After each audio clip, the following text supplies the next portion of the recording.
Frères et sœurs de l'émission, la manne du ciel, la manne jaillit abondamment du ciel et nous donne la vie de Christ. La vie de Jésus-Christ qui est venu lui-même sur la terre. Il est venu choisir son épouse qui est l'agneau. Lui, l'agneau de Dieu, est venu sur la terre pour faire de nous des agneaux, des brebis. Et il nous a trouvés et nous a ramenés dans les cieux pour les noces de l'agneau. Cette émission est présentée par le serviteur Jules Komla Sossou de l'église missionnaire Philadelphie de Christ à Lomé, Togo. Nous disions la dernière fois que Dieu a dit, faisons l'homme à notre image, selon notre ressemblance. Et Dieu, lorsqu'il a créé l'homme, il a créé à son image. Et l'image de Dieu, c'est le Fils de Dieu. Le Fils de Dieu est venu jusqu'à nous sur la terre. Et il nous a dit que personne n'est monté au ciel si ce n'est celui qui est descendu du ciel, le Fils de l'homme qui est dans le ciel. Jean 3, verset 13. Et donc, le Fils de l'homme qui est dans le ciel est venu sur la terre. Et ce Fils de l'homme sera élevé sur la croix. On le battra, on lui crachera dessus. On lui crachera dessus, on lui fera beaucoup de choses. Et il a accepté tout cela pour nous. Et il nous dit, dans Jean 3, c'est très important que je vous le lise. Dans Jean 3, oh alléluia. Dans Jean 3, verset 14, il nous dit, comme Moïse éleva le serpent dans le désert pour sauver tous ceux qui ont cru à Moïse, ainsi, ça se trouve dans Nombre 21, ainsi, il faut de même que le Fils de l'homme soit élevé pour sauver beaucoup de gens. Tous ceux qui croiront. Parce que lorsque Moïse a élevé le serpent dans le désert, tous les enfants d'Israël qui ont cru à ce que Moïse leur a dit, que c'est l'Éternel lui a dit, ils ont tourné les regards vers le serpent qui est monté. Tous sont sauvés. De même, le Fils de l'homme sera élevé. Donc, Jésus-Christ, qui a été pendu à la croix pour nous racheter de la malédiction de la loi. Car il est écrit, maudit est quiconque est pendu au bois, c'est lui qui a été pendu au bois à notre place. Nous tous qui avons le regard sur lui, qu'il a écrit que c'est Dieu lui-même qui est venu sur la terre et qu'on a cloué au bois, eh bien, nous serons sauvés. Il a été cloué au bois, eh bien, il avait dit que la descendance, la postérité de la femme écrasera la tête du serpent. Jésus est venu et il a écrasé la tête du serpent. Ça veut dire qu'il a brisé sa sagesse, la sagesse du serpent, de Satan, sa connaissance et son intelligence. Par il est écrit. Ce qui est écrit dans la parole, c'est ça qu'il faut suivre. Ce qui est écrit dans la parole, il ne faut pas suivre ce que quelqu'un dit. Je te le répète toujours. Ce que Dieu a écrit dans sa parole, c'est avec ça qu'on brise la tête de Satan. Il est écrit, l'homme ne vit pas de pain seulement, mais de toute parole qui sort de la bouche de Dieu. Toute parole qui sort de la bouche de Dieu, c'est ça la Bible. Ancien Testament, Nouveau Testament. Et le serpent n'a pas encore compris qui est Jésus. Il l'a amené sur le haut du montagne, il lui a dit de sauter. Et il lui a amené sur le haut d'une montagne, il lui a dit de sauter, car de se jeter par terre. Il a écrit. Et là, il a utilisé. Il a écrit que les anges le porteront dans leurs mains et ses pieds ne heurteront aucun pied. Mais il a oublié qu'il a ajouté un verset, de se jeter par terre. Or, entre le ciel et la terre, il n'y a pas de pierre. Vous voyez, mes frères et mes sœurs. Entre le ciel, la terre, il n'y a pas de pierre pour que quelqu'un se jette et que il se brise les pieds. Non. Jésus lui a dit, tu ne tenteras pas le Seigneur ton Dieu. Et il a encore amené le Seigneur sur une très haute montagne. Il lui a dit de se prosterner devant lui. Et qu'il lui donnera le royaume et leur richesse. Tout ce qui est sur la terre. Car c'est à lui qu'on a donné. Non, ce n'est pas à lui que Jésus-Christ, même qu'il est en train de tenter, Jésus-Christ l'a donné à l'homme, pas au serpent, pas au diable, à ses acolytes. Et Jésus lui a dit, tu adoreras le Seigneur ton Dieu et tu le serviras, lui seul.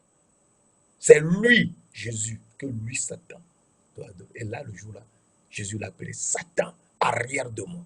Nous voyons donc qu'on écrase la tête du serpent par il est écrit, ce qui est écrit dans la Bible.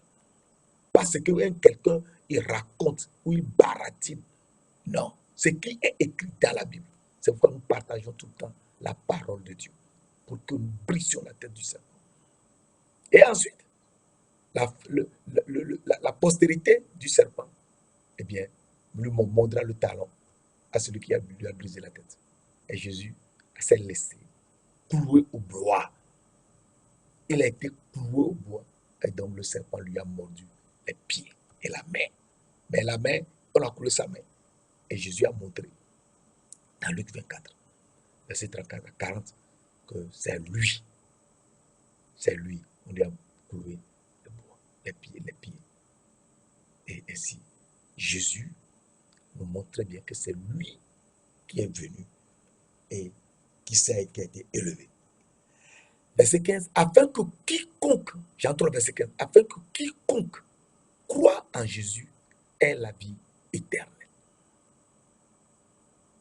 Donc, c'est une question de vie éternelle. C'est une question de vie éternelle. Si tu ne suis pas Jésus qui a été cloué au bois,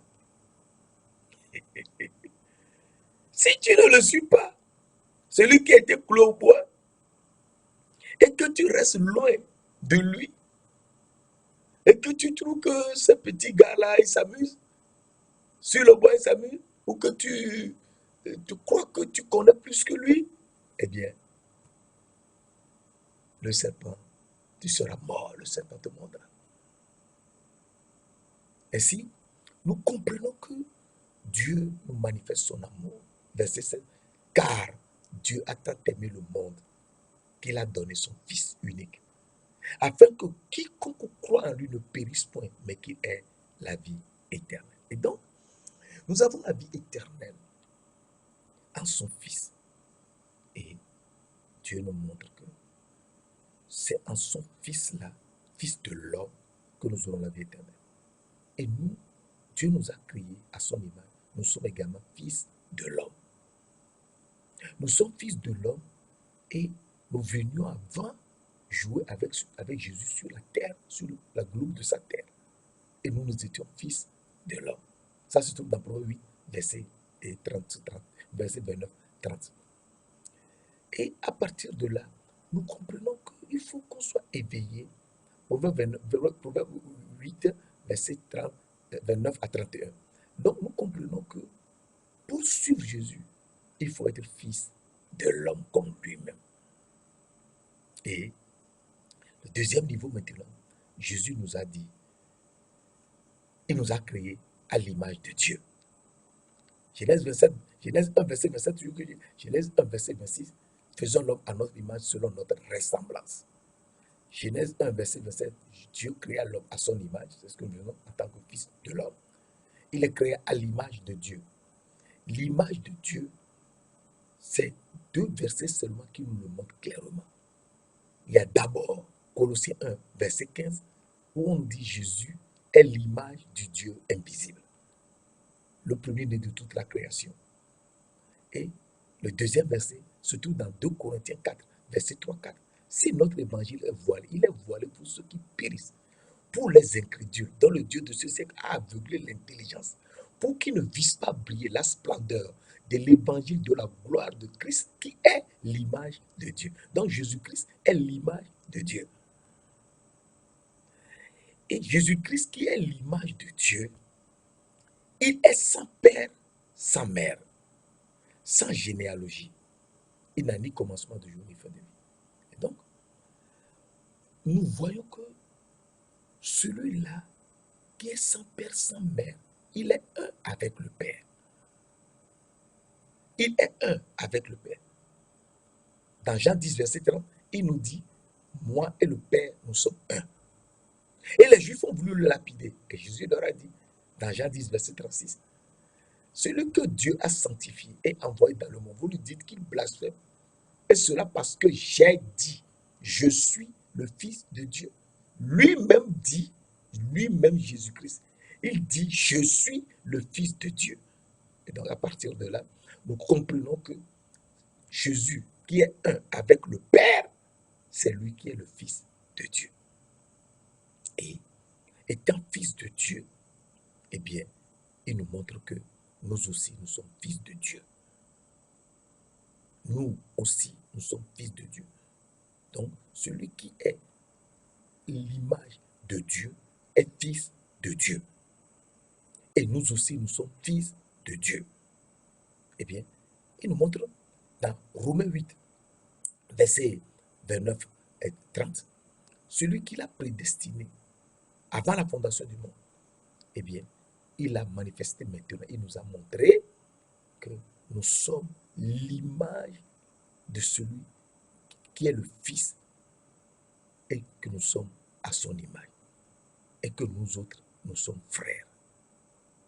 Et c'est très important. Nous sommes à l'image de son Fils qui est notre frère.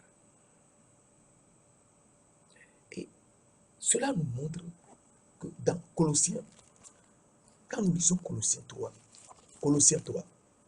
et là, le Dieu de gloire nous montre tout ce que nous ne comprenons pas. Dans Colossiens 3, verset 10, il nous dit, Colossiens 3, verset 10, nous ayant revêtus de l'homme nouveau, qui se renouvelle selon la connaissance, à l'image de celui qui l'a créé. Ah. Donc, celui qui nous a créés, c'est Jésus. Et nous redevenons un homme nouveau. Redevenus un homme nouveau, nous sommes transformés. Les choses anciennes passent. Maintenant, toutes choses sont devenues nouvelles. La mort est anéantie dans notre vie. La mort n'a plus de place dans ta vie. Tu es racheté de la malédiction de la mort. Ton corps, qui est fait de poussière, peut mourir. Ce n'est pas la mort, ça. La mort, c'est ton âme qui va dans les feux éternels. Et donc, ton âme doit suivre Seigneur Jésus-Christ en obéissant à la parole et avoir un amour fraternel sincère, en aimant les autres comme lui-même. Et en aimant les autres comme lui-même, eh bien, ton âme doit pardonner aux autres leurs offenses, comme Jésus nous a pardonné. Et donc, à partir de là, on devient fils de Dieu. Et au-delà du fils de Dieu, tu seras fils du Dieu vivant, comme Jésus-Christ est fils du Dieu vivant. Et étant fils du Dieu vivant, tu es un païen. Celui qui n'adorait pas Dieu à l'époque, qui adorait plutôt les astres, eh bien, le Seigneur lui a montré sa gloire.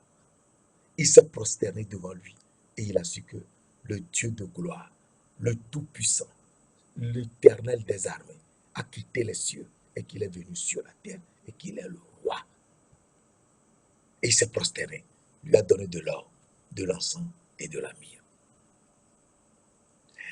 À partir de ces faits, nous comprenons que Jésus, qui est le Fils de Dieu, nous a fait également fils de Dieu. Et il nous dit, c'est très important, je vous l'avais dit la dernière fois, de pardonner aux autres leurs offenses. Et donc, il reste un point très, très, très, très important, très capital. C'est que Dieu a fait l'homme et la femme.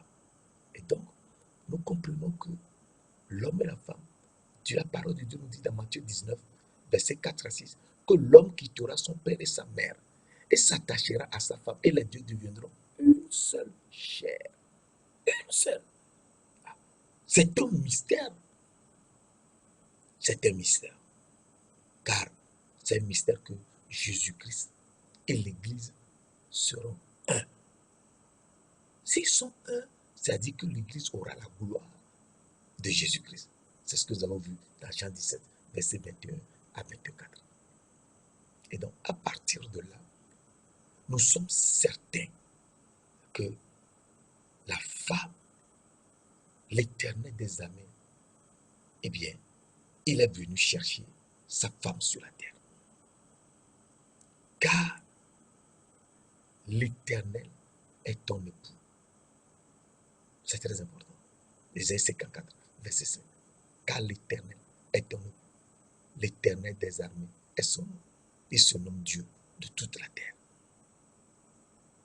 Donc, si nous comprenons que c'est l'Éternel qui est notre époux et qu'il est venu sur la terre, que c'est lui l'homme, qui a quitté son père et sa mère. Donc, il n'a pas de père, il n'a plus de mère. C'est ça. Donc, c'est Jésus. Jésus n'a ni père ni mère. Celui qui a quitté son père et sa mère, il les a laissés. Il est sans père et sans mère. Et il est venu s'attacher à nous. Il a souffert pour nous. On lui a craché dessus. On l'a giflé. On l'a frappé. Il a accepté tout cela pour nous sortir de la malédiction de la loi. Et aller à la croix, à notre place. Et on l'a cloué, les mains et les pieds à la croix. Et il nous a sortis de la malédiction. À partir de là, eh bien, nous comprenons que à nous maintenant, nous, les païens, nous devons lutter pour que nous soyons sa femme. Car c'est notre âme. Notre âme n'a pas de sexe. C'est notre âme. Il est venu chercher notre âme. Notre âme qu'il a créée lui-même. De son propre sang. Notre âme est créée du sang de Jésus-Christ. 1 Pierre 1, verset 18 à 25. C'est très important. Il est venu chercher cette âme. Et nous devons comprendre que c'est lui qui est notre mal. Et donc, une fois qu'il nous l'a fait, qu'il est un avec nous, Éphésiens 5, verset 31-32, nous lisons Éphésiens 5, verset 31-32, rapidement, eh bien, nous voyons, c'est pourquoi l'homme quittera son père et sa mère et s'attachera à sa femme, et les deux deviendront une seule chair. Ce mystère est grand. Je dis cela par rapport à Christ et à l'Église. Donc, c'est un mystère que l'homme quittera son père et sa mère et s'attachera à sa femme, et les deux deviendront une seule chair. Donc, l'homme qui est sans père, sans mère, c'est Jésus-Christ. Il vient s'attacher à sa femme. Et les deux sont devenus une seule chair, oui. Et donc, à partir de là, nous savons que Jésus et nous serons un. C'est un mystère.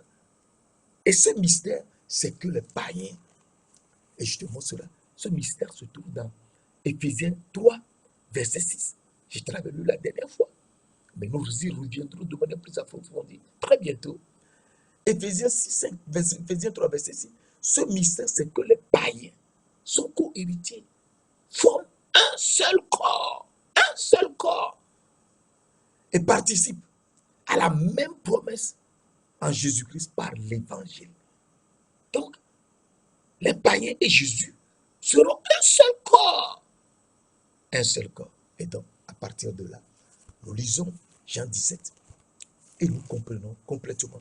Dans Jean 17, verset 22, je leur ai donné la gloire que tu m'as donnée. Jean 17, verset 22. Je leur ai donné la gloire que tu m'as donnée, afin qu'ils soient un, comme nous sommes un. Donc, nous serons avec Jésus. Si nous sommes un avec lui, eh bien, nous sommes sa femme. Un, l'homme et la femme deviendront une seule chair. Nous sommes une seule chair avec Jésus-Christ. À partir de là, nous comprenons que nous sommes complètement différents. Différents. Et ce sont les païens que Dieu a choisis comme fils du Dieu vivant. Tout comme lui-même est fils du Dieu vivant. C'est les païens qu'il a choisi, fils du Dieu vivant. Et donc, à partir de là, nous comprenons que les païens sont choisis. Oui, les païens sont choisis. Et nous y reviendrons très bientôt. Et je vous avais promis la dernière fois que nous verrons, nous sommes partis des 1000 générations. Nous faisons partie des 1000 générations. Et que toi, mon frère, toi, ma soeur, qui suis le Seigneur Jésus-Christ, il faut que tu saches quelque chose de fondamental, qui est un mystère également. Et il faut le savoir, c'est que toi et 999 descendants de toi, ou venant de toi, eh bien, vous serez au ciel. C'est très important. Vous serez au ciel et il n'y a rien à faire. Vous serez au ciel.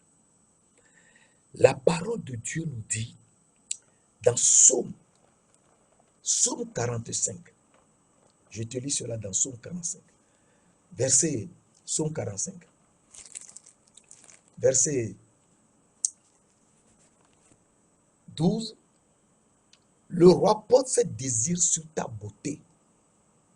Puisqu'il est ton Seigneur, rends-lui les hommages. Rends-lui tes hommages. Le roi, Jésus-Christ, le roi des rois, le Seigneur des seigneurs. Il porte ses désirs sur ta beauté. Et donc notre beauté de l'âme n'est pas visible dans ce corps. Ce corps où nous devenons vieux ou vieilles et nous changeons complètement, où nous n'avons même plus les dents, tout ça là. Non, Dieu voit beaucoup plus notre âme. Nous sommes les belles épouses, la reine. Nous sommes la reine. Le roi porte ses désirs sur ta beauté. Puisqu'il est ton Seigneur, rends-lui tes hommages. Et verset 14, toute resplendissante est la fille du roi. Dans l'intérieur du palais, elle porte un vêtement tissu d'or. Elle est présentée au roi, vêtue de ses habits brodés et suivie de jeunes filles, ses compagnes qui sont amenées auprès de toi. Alors, verset 16 nous dit, on les introduit au milieu des réjouissances et de l'allégresse. Elles entrent dans le palais du roi. Donc, qui entre dans le palais du roi? Il y a la reine et ses compagnes qui sont auprès d'elle. Ses compagnes sont qui? La reine, nous comprenons que c'est la femme du roi. Le roi, c'est le Seigneur Jésus-Christ, le roi des rois, le Seigneur des seigneurs, le roi qui est venu sur la terre. Il est venu chercher sa femme. Eh bien, il a fait de nous, et il ne faut pas l'oublier, c'est très important, le Seigneur de gloire, à qui les mailles venues d'Orient, qui sont des Madianites, donc qui sont des descendants de Madian, l'un des 3 derniers fils, l'un des fils que Ketura a fait à Abraham. Ketura l'Éthiopienne a fait à Abraham. qui sont 6 fils que Ketura a fait à Abraham. Parmi ces 6 fils qui sont les derniers fils d'Abraham, il y a Madian qui est le 4e. Et de ces Madianites, bien, les mages sont venus. Ils sont venus jusqu'à Jérusalem. Et ils sont partis à Bethléem, suivant ce que on leur a dit, d'aller à Bethléem voir. Eh bien, ils sont partis à Bethléem. Et Michée 5, verset 1 l'a dit. Toi, Bethléem, petite entre les filles dans la ville de Juda, de toi sortira pour moi celui qui dominera sur Israël, celui dont les jours remontent aux temps anciens, aux jours d'éternité. Et donc, celui qui est venu, qui est roi, est des jours anciens, aux jours d'éternité. Donc, c'est l'Éternel qui est venu, oui. L'Éternel qui existe depuis, avant de former les cieux, les 3 cieux, la terre, c'est lui qui est venu. Et ils sont partis, ils ont vu l'enfant avec Marie. Ils se sont prosternés et lui ont donné de l'or pour dire que c'est le roi. Eh bien, ils lui ont donné de l'or pour dire que c'est le roi. Ils lui ont donné de l'encens pour dire que c'est le souverain sacrificateur. Le souverain sacrificateur. Et ils lui ont donné également de la myrrhe pour dire que c'est le prophète à écouter. C'est le prophète à écouter, mais qui souffrira à notre place. Je te lis cela. Dans Apocalypse 1, verset 5-6, de la part de Jésus-Christ, le témoin fidèle, le premier-né des morts, le prince des rois de la terre, à celui qui nous aime et qui nous a délivrés de nos péchés par son propre sang, qui a fait de nous des rois. Dans certaines Bibles, on dit un royaume, mais ce n'est pas un royaume. Qui a fait de nous des rois et des sacrificateurs pour Dieu son Père. À lui soit la gloire et la puissance au siècle des siècles. Amen. Nous comprenons que Jésus a fait de nous des rois. Donc, si lui-même est roi et que nous sommes sa femme et que nous sommes un avec lui, nous ne serons pas rois, mais nous serons des reines. C'est ça la Bible. C'est écrit de telle manière que ce n'est que le Saint-Esprit qui peut te guider pour que tu aies la révélation. Nous sommes des reines. Mais si on a écrit des reines là, ici, tout le monde sautera. Non, on a mis des rois ou un royaume afin que tu aies la révélation. Aujourd'hui, tu as la révélation.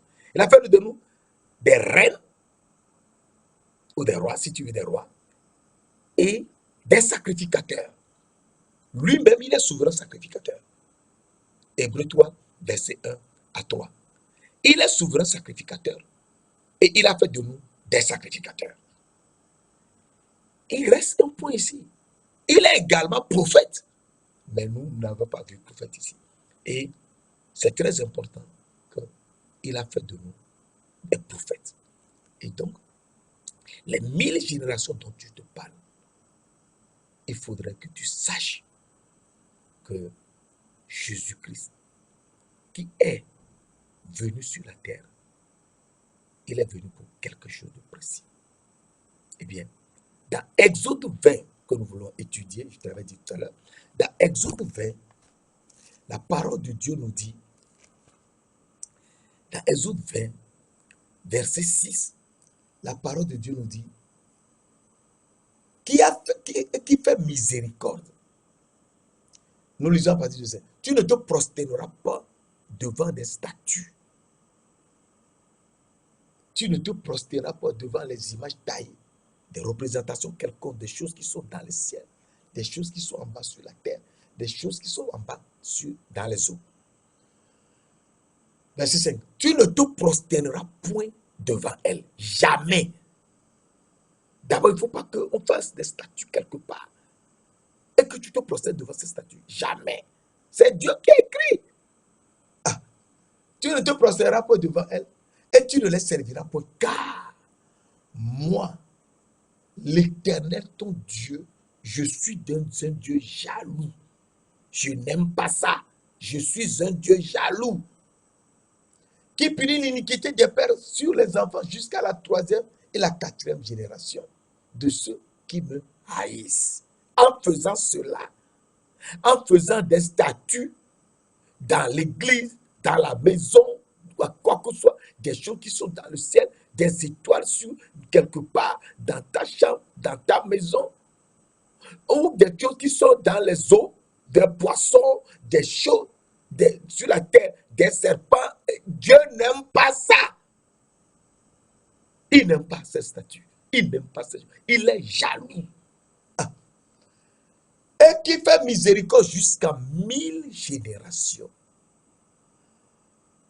à ceux qui m'aiment et qui gardent mes commandements. Donc, Dieu veut faire miséricorde jusqu'à 1000 générations à ceux qui l'aiment et qui gardent ses commandements. C'est très important. Et donc, ici, il faut qu'on soit réveillé que Dieu qui aime l'homme lui dit qu'il va garder son alliance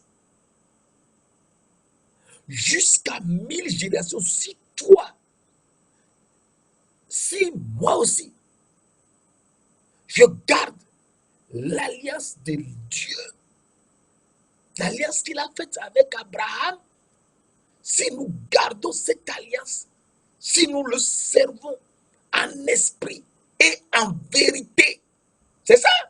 Il faut adorer Dieu en esprit et en vérité. Jean 4, verset 23-24. C'est très important. Jean 4, verset 23-24. Il faut qu'on l'adore en esprit et en vérité.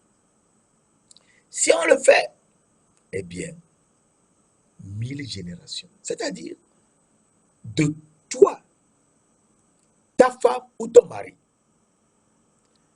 vos enfants, leur femme ou leur mari, leurs enfants, ça fait 2 générations. Leurs enfants, leur femme ou leur mari, ça fait 3 ans, 3 générations. 4, 5, jusqu'à 300 générations devant. Et ton père ou ta mère, ton père et, c'est mieux, ton père et ta mère, leur père, leur mère, eux aussi leur père, leur mère, jusqu'à Seth et sa femme. Seth, le fils d'Adam et Ève. Seth et sa femme.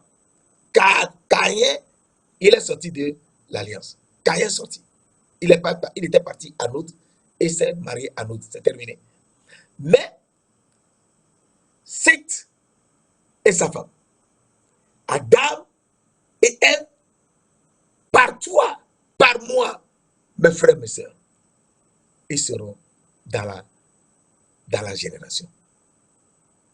Ils sont dans la 700 génération derrière nous. Et donc, c'est un aspect tellement important que nous voulons étudier les 1000 générations. Car les 1000 générations, c'est de 300 générations à partir de nous jusque devant nos enfants, leurs femmes, leurs maris, leurs enfants, jusqu'à 300 générations. Et nos parents, nos pères, nos mères, leur père, leur mère, jusqu'à Seth et sa femme, Adam et Ève, 700e génération derrière. Ce que tu fais aujourd'hui, que tu aimes Dieu, que tu l'adores, que tu suis sa parole, toutes ces âmes, eh bien, seront sauvées. Ce n'est plus que eux, ils vont faire des choses extraordinaires, non. À partir de toi seul, c'est 1000 générations. Je te relis Exode 20, verset 6, et nous faisons le commentaire. Et qui fait miséricorde. Dieu fait miséricorde. L'Éternel, ton Dieu, fait miséricorde. Jusqu'à 1000 générations. À ceux qui m'aiment et qui gardent mes commandements. C'est très important. Et ces commandements qu'il a donnés ici, et qui sont, tu n'auras pas d'autres dieux devant ma face. Tu ne te prosterneras pas devant d'autres dieux. C'est devant l'Éternel, celle qu'il faut se prosterner. Dieu qui punit l'iniquité des pères sur les enfants, etc. Le troisième commandement, eh bien, tu ne prendras point le nom de l'Éternel, ton Dieu, en vain.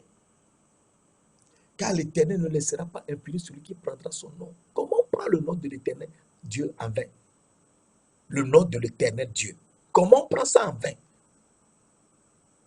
C'est très important. Qu'on sache ces niveaux de la parole. Sinon, on est perdu. On prend le nom de l'Éternel, notre Dieu, en vain, lorsque nous ne savons pas que l'Éternel, notre Dieu, est notre Père. L'Éternel, Dieu, c'est notre Père. Qui est dans les cieux, c'est notre Père.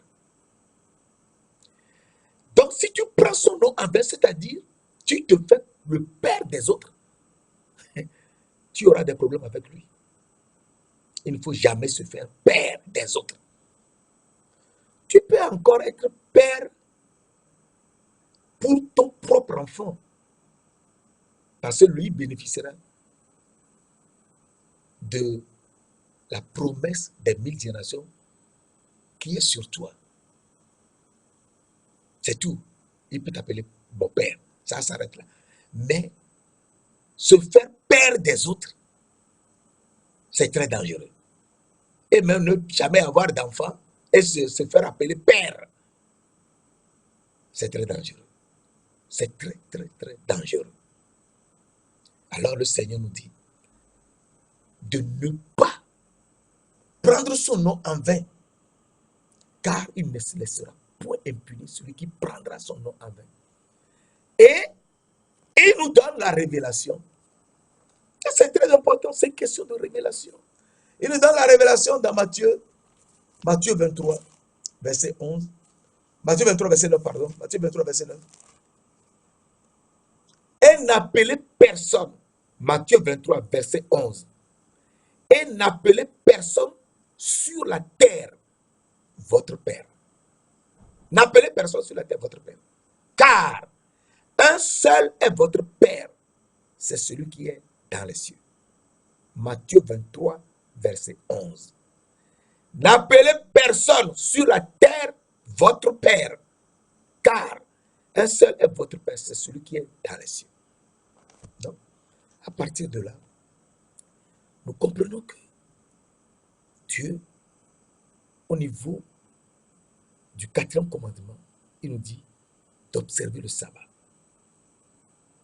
etc., jusqu'à ne pas tuer, ne pas commettre d'adultère, ne pas dérober, ne pas porter de faux témoignages sur les autres, et ne pas combattre la femme d'autrui. Donc, tous ces commandements, le peuple d'Israël, à qui Dieu parlait depuis le sommet du mont Horeb qui était totalement en feu, a dit, nous ne pouvons plus écouter Dieu nous parlait depuis les cieux, car nous mourrons. Il ne pouvait pas entendre la parole de Dieu depuis les cieux. Oui, car nous avons des péchés dans notre cœur. Et notre âme est complètement souillée, ayant les yeux perdus, n'a pas d'habit. On ne peut jamais supporter la parole de Dieu. On va crier, on va dire des tas de choses, parce qu'ils ne supportent pas la parole.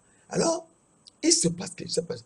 Tout le peuple, verset 18, Exode 2, verset 18, tout le peuple entendait les tonnerres et le son de la trompette. Il voyait les flammes de la montagne fumante. À ce spectacle, le peuple tremblait et se tenait dans l'éloignement. Ils dirent à Moïse, parle-nous toi-même et nous écouterons. Mais que Dieu ne nous parle point, de peur que nous ne mourions. Que Dieu ne nous parle point, de peur que nous ne mourions. La parole de Dieu qui vient depuis les cieux des cieux. Le peuple a peur, il va mourir. Moïse dit au peuple, ne vous effrayez pas, car c'est pour vous mettre à l'épreuve que l'Éternel est venu. C'est pour que vous ayez la crainte devant les yeux, afin que vous ne péchiez point. Verset 21. Le peuple restait dans l'éloignement. Même Moïse s'approcha de la nuée où était Dieu. Verset 22. L'Éternel dit à Moïse, il faut écouter mes frères, mes sœurs. L'Éternel dit à Moïse, tu parleras aux enfants d'Israël. Vous avez vu que je vous ai parlé depuis les cieux. Vous ne ferez point des dieux d'argent et des dieux d'or. Pour me les associer, vous n'en ferez point. Vous ne ferez rien des statues avec de l'or, de l'argent, des choses, de la couleur bleue, rouge et tout, blanche, et me les associer. Tu n'élèveras pas, tu m'élèveras un autel de terre sur lequel tu offriras des holocaustes et les sacrifices d'action de grâce, des brebis. Partout où je rappellerai mon nom, je viendrai. Partout où je rappellerai mon nom, je viendrai à toi et je te bénirai. Nous comprenons que Dieu a interdit de ne pas faire des dieux d'argent ou des dieux d'or et pour le lui associer. Et le peuple criait. Dieu savait cela à l'avance, que le peuple ferait cela. Et ils l'ont fait. Et Dieu dit, le peuple qui a fait cela, que c'est bon. Et il a montré quelque chose. Dans Deutéronome, je te montre quelque chose dans Deutéronome. Dans Deutéronome 4, verset 12, l'Éternel vous parla du milieu du feu. Vous entendez le son des paroles, mais vous ne vîtes point de figure. Vous entendez le son des paroles, mais vous ne vîtes point de figure. Pour dire que vous avez vu Dieu et que vous représentez Dieu, non, vous ne vîtes point de figure. Vous n'entendez qu'une voix. Et c'est très important. Vous n'entendez qu'une voix. Et Dieu nous dit, ça c'est dans Deutéronome 4, verset 12. Dans Deutéronome 18, Dieu nous dit, à partir du verset 15 à verset 19. Deutéronome 18, verset 15 à 19. Et Dieu revient sur ce problème. L'Éternel, ton Dieu, te suscitera du milieu de toi, d'entre tes frères. C'est Moïse qui est en train de parler au peuple. Un prophète comme moi, Moïse, vous l'écouterez. Donc, parce que Dieu, le peuple ne peut pas entendre Dieu qui parlait depuis les cieux et que le peuple n'a pas vu de figure. Et que le peuple criait qu'il allait mourir. L'Éternel a dit, ils faisaient bien, ils ont bien fait. Il ne va plus leur parler depuis les cieux. Mais qu'il va leur envoyer un prophète. Mes frères, mes sœurs. Dieu a dit qu'il va leur envoyer un prophète.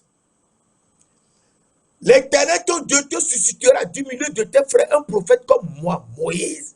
Vous l'écouterez. Verset 16. Il répondra ainsi à la demande que tu fis à l'Éternel, ton Dieu, à Horeb, à la montagne d'Horeb, qui était totalement en feu.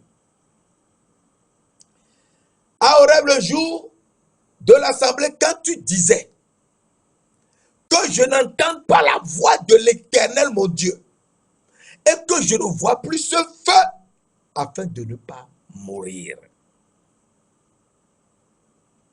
Verset 18. Verset 17, pardon.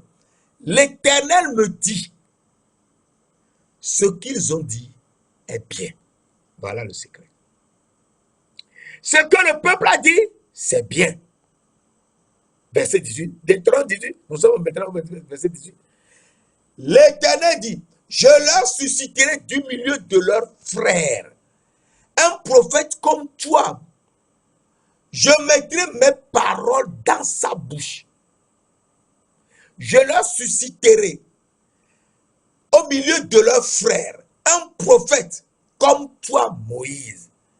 Je mettrai mes paroles dans sa bouche. Et il leur dira tout ce que je lui commanderai. Verset 19, enfin, si quelqu'un n'écoute pas mes paroles, qu'il dira en mon nom, c'est moi qui lui en demanderai compte. Donc le Seigneur, Dieu de gloire, suscite un prophète. Il faut l'écouter. Si on ne l'écoute pas, eh bien, on est perdu. Il faut l'écouter. Car ce qu'ils ont dit, c'est bien. Et donc, Dieu veut susciter le prophète qui va nous apprendre à suivre la parole de Dieu pour retourner à lui et que 1000 générations qui sont nos compagnes nous accompagnent au ciel. Car nous sommes des reines, des rois, d'accord, des sacrificateurs. Et il faut qu'on soit également des prophètes. Tu ne peux jamais bénéficier des 1000 générations si tu n'es pas prophète. Et qu'à partir de toi, eh bien, le Seigneur élève les 999 générations. Et toi, avec ta femme, vous êtes la millième. C'est très important. Il faut être prophète. La parole de Dieu nous dit, je te montre cela rapidement, dans Jérémie 1, Jérémie 1, verset 5-6, Jérémie 1, la parole de Dieu nous dit, la parole, Jérémie 1, verset 4 à 6. La parole de l'Éternel me fut adressée en ces mots à Jérémie. Il était très jeune. Avant que je t'eusse formé dans le sein de ta mère, je te connaissais. C'est pas possible. Avant que je t'eusse formé dans le sein de ta mère, donc il n'était pas encore formé dans le sein de sa mère, sa mère était encore bébé. Mais Dieu a dit, avant qu'il ne l'eusse formé dans le sein de sa mère, il le connaissait. C'est pas possible. La conjugaison est terrible ici, mes frères, mes sœurs. Il le connaissait avant même qu'il l'eusse formé dans le sein de sa mère, lorsque sa mère était petite fille. Oui, c'est ça Dieu. C'est le Dieu de gloire que nous adorons. Il sait tout. Avant même de faire le monde, il savait tout ce qui allait se passer dans ce monde. Donc mon frère, il ne faut pas avoir peur. Il faut suivre sa parole. Avant que je t'eusse formé dans le sein de ta mère, je te connaissais. Et avant que tu fusses sorti de son sein, je t'avais consacré. Je t'établis prophète des nations. Mon frère, ma soeur, avant que tu sois venu dans ce monde, avant que tu sois été formé dans le sein de ta mère, l'Éternel Dieu te connaissait. Et il t'avait établi prophète des nations. Et donc, si tu es prophète des nations, eh bien, il faut aller prêcher la parole partout. Le Seigneur lui-même ouvrira les portes devant toi. Car il a fait de nous un royaume et des sacrificateurs. Donc des rois et des sacrificateurs. Il reste un. Il reste être prophète. Car lui-même, il est roi. Il est souverain sacrificateur. Et il est le prophète à écouter. Saint-Esprit, Esprit du Dieu vivant, Esprit du Dieu 3 fois saint, nous te louons, nous t'adorons. Conduis-nous dans la parole. Montre-nous que nous sommes prophètes. Révèle-nous ta parole afin qu'on sache que nous avons les 1000 générations qui nous suivront et que nous serons dans les cieux avec ces 1000 générations. Merci de l'avoir fait. Au nom précieux de notre Seigneur Jésus-Christ. Amen.